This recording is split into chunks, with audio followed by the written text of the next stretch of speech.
అన్ని విపత్తులు ఎక్కడే జరగాల ప్రస్తుతానికి. అయ్యో, ఇదేంటి భలే పార్కింగ్ చేశారు, చేయటం కూడా 2 చెట్ల మధ్యలో. అబ్బా, ఇన్నోవా. అబ్బో,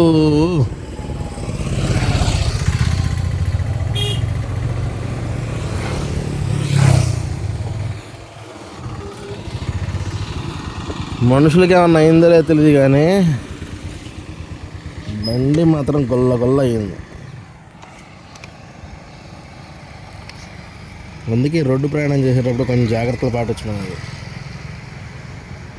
ఫ్రెండ్స్. నిజం చెప్పాలంటే అబ్బో, అసలు ఎలా గుద్దుకుందో కూడా అర్థం కావట్లా.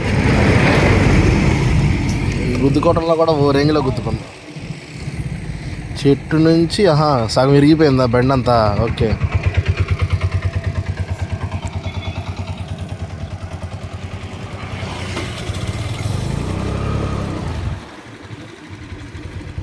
నెంబర్ ప్లేట్ తీసేశారు.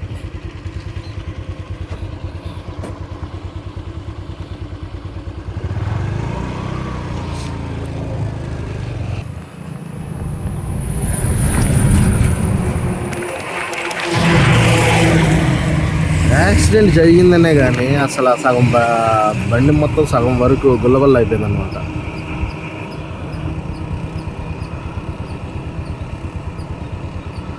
అసలు 2 చెట్ల మధ్యలో చూసారు అలా ఇరుక్కుపోయిందా.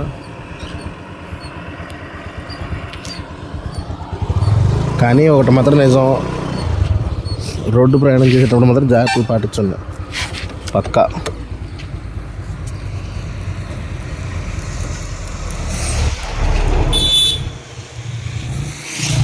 సగం అయిపోయింది సార్ బండి.